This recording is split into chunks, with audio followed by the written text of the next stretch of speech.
ఓం శ్రీమాత్రే నమ. శరణాగత దీనార్థ పరిత్రాణ పరాగణే సర్వస్య ఆర్తి హరే దేవి నారాయణి నమోస్తుతే. తెలంగాణ ప్రాంతంలో భాగ్యనగరంలో అనేక చోట్ల అత్యంత చారిత్రక నేపథ్యం కలిగినటువంటి మహోత్సవం బోనాల ఉత్సవం. ఎన్నో దశాబ్దాల చరిత్ర కలిగినటువంటి చారిత్రాత్మక ఉత్సవము బోనాల మహోత్సవం. 1813 సంవత్సరంలో సికింద్రాబాద్ ప్రాంతంలో ప్లేగు వ్యాధి, సికింద్రాబాద్ హైదరాబాద్ జంట నగరాల్లో ప్లేగు వ్యాధి ప్రబలన సమయంలో అప్పుడు ఇక్కడ ఉన్నటువంటి ఆర్మీ బెటాలియన్ వారు ఉజ్జయిని మహాకాళి అమ్మవారికి నమస్కారం చేసుకోవడం ద్వారా ప్రబలిన అంటువ్యాధులన్నీ తొలగిపోవడం చేత అమ్మవారిని ఇక్కడ 1815 సంవత్సరంలో ప్రతిష్ఠ చేసుకోవడం జరిగింది.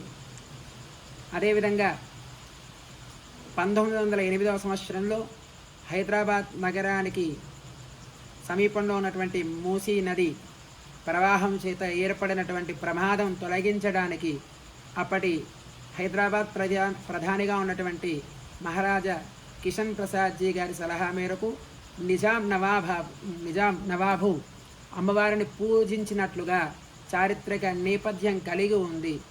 ఇలా అనేక రకాల ఉపద్రవాల నుంచి అందరినీ రక్షిస్తూ ఉన్నటువంటి ఆ జగన్మాత గ్రామ దేవతలుగా అనేక రూపాల్లో జంట నగరాల్లో కొలువై ఉన్నారు. ఆ అమ్మవారే లాల్ దర్వాజా ముగ్ధాంపుర ప్రాంతంలో శ్రీ ఎల్లమ్మ పోచమ్మ తల్లిగా వెలసి ఇక్కడ ఉన్నటువంటి భక్తులందరికీ కొలిచిన వారికి కొంగు బంగారంగా అందరినీ అనుగ్రహిస్తూ ఉన్నటువంటి ఆది పరాశక్తి అఖిలాండ కోటి బ్రహ్మాండ నాయకి ఆ జగన్మాత స్వరూపము. అటువంటి అమ్మవారిని ఉద్దేశించి ప్రతి సంవత్సరం వార్షిక మహోత్సవంగా బోనాలని అమ్మవారికి సమర్పణ చేస్తూ ఉంటాను. మరి అమ్మవారికి ఈ లోకంలో అమ్మవారిని అమ్మగా పూజిస్తూ ఉంటాను. ఎంత సేవ చేసినా మాతృ రుణం తీర్చుకోలేము. అలాగే ఈ లోకాన్నంతటిని చక్కగా అనుగ్రహించి కాపాడేటువంటి అమ్మవారి యొక్క రుణాన్ని తీర్చుకునేటువంటి ప్రయత్నము మనం చేస్తూ ఉంటాం. మనం అయినా ఏమివ్వగలుగుతాం అమ్మవారికి? అమ్మే అన్నిటినీ అనుగ్రహిస్తుంది. అందుకే పెద్దవాళ్ళందరూ చెప్తూ ఉంటారు, అమ్మ దయ ఉంటే అన్నీ ఉన్నట్లే అని. అటువంటి అమ్మవారికి తగినది ఏమిటి అంటే, అమ్మ నీకు భక్తితో ఒక నమస్కారం చేయడం తప్ప ఇంకేం చేయలేనటువంటి వాడిని అంటూ ఎందరో మహనీయులు అమ్మవారిని అర్థించి ఆ అమ్మవారి యొక్క అనుగ్రహాన్ని పొందారు. అటువంటి జగన్మాతకు ప్రీతిపాద్యంగా గ్రామ దేవతల రూపంలో ఉగ్రస్వరూపంలో వేంచేసినటువంటి అమ్మవారిని శాంతింపజేస్తూ అమ్మవారికి విశేషంగా సమర్పణ చేసేటువంటి మహా నైవేద్యమే బోనం. అటువంటి బోనాన్ని ఒక పెద్ద మహోత్సవంగా తెలంగాణ రాష్ట్ర పండుగగా మనం అందరం జరుపుకుంటూ ఉన్నాం.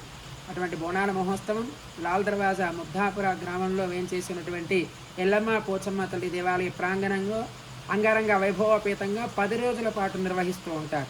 ఈ కార్యక్రమాలు 19 జూలై 2024 నుంచి 29 జూలై 2024 వరకు 10 రోజుల పాటు వైభవపేతంగా ఆలయ ప్రాంగణంలో అమ్మవారి యొక్క అనుగ్రహం చేత నిర్వహించడం జరుగుతుంది. మొట్టమొదటిగా 19 శుక్రవారం నాడు అమ్మవారికి అష్టోత్తర శత ఘట అభిషేకము మహాశాంతి స్నపనంతో ఈ కార్యక్రమం ప్రారంభమవుతుంది. విశేషంగా 21వ రోజు ఆదివారం నాడు ఘటస్థాపన, అమ్మవారు సూక్ష్మ రూపంలో కొలువై ఉంటుంది.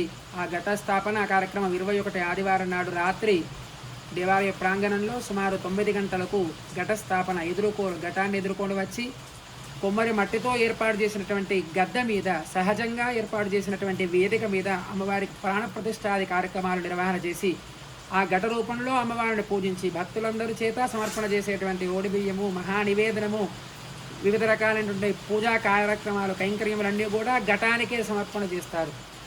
అటువంటి ఘటస్థాపన 21 శుక్రవారం నాడు, 21 ఆదివారం నాడు జరుగుతుంది. ఆ తర్వాత 26 శుక్రవారం నాడు దేవాలయ ప్రాంగణంలో మహాచండీ సహిత రుద్ర పారాయణ సహిత హోమము దేవాలయంలో ఉదయం 10 గంటలకు ప్రారంభమవుతుంది చండీ హోమ కార్యక్రమం.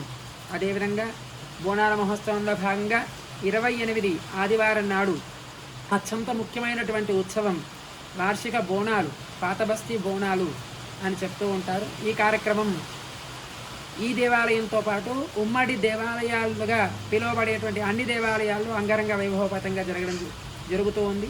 ఈ ఉత్సవాల్లో భాగంగా ఉదయం 4 గంటలకు అమ్మవారికి అభిషేకము, అలంకరణ, ఆ తర్వాత సామూహిక బోనాల సమర్పణ కార్యక్రమం సాయంత్రం వరకు కొనసాగుతూ ఉంది.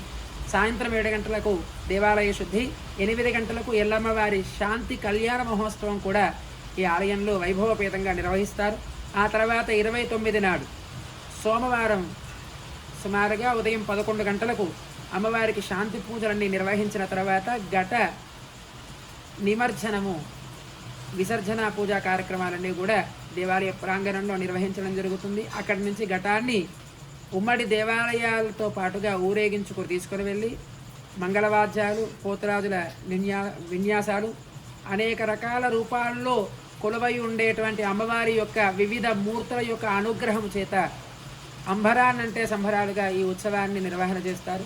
ఇలా అమ్మవారిని మూసి పరివాహక ప్రాంతానికి తీసుకువెళ్ళి అక్కడ అమ్మవారి మీరాలవండి మహాకాళి అమ్మవారి, లాల్ దర్వాజా సింహవాహిని అమ్మవారి దేవాలయాలతో పాటుగా శోభాయాత్ర అంగరంగ వైభవపేతంగా లక్షలాది భక్తుల మధ్యలో ఈ శోభాయాత్ర కొనసాగుతూ అఫ్జల్గంజ్ ప్రాంతానికి చేరుకొని అక్కడ అమ్మవారి యొక్క ఘటాన్ని నిమజ్జనం చేసి వైభవంగా ఈ ఉత్సవాల్ని ముగించడం జరుగుతుంది. కాబట్టి భక్తులందరూ కూడా ఎంతో వైభవంగా నిర్వహణ చేసేటువంటి ఈ బోనాల మహోత్సవంలో పాల్గొని జగన్మాత యొక్క అనుగ్రహానికి పాత్రలు కాగలని విజ్ఞాపన. ఓం శ్రీమాత్రే నమః.